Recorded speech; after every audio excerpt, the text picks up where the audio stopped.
Welcome to the Tech Egg. Don't get scrambled. Enjoy the video.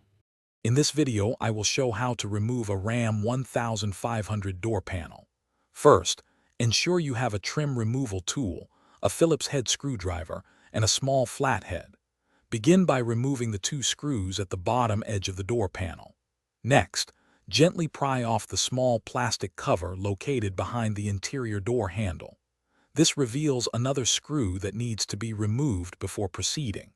Take your time to avoid scratching any surfaces.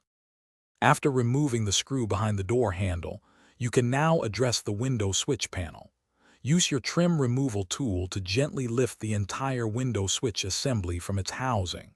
Once it's loose, carefully disconnect all electrical connectors attached to the back of the switch. These connectors usually have small tabs that need to be pressed before pulling them apart. Set the switch panel aside safely. With the screws and switch panel removed, you can now focus on releasing the main door panel clips.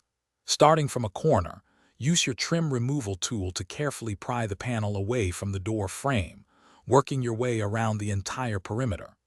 Once all the clips are disengaged, lift the entire door panel straight up and off the door.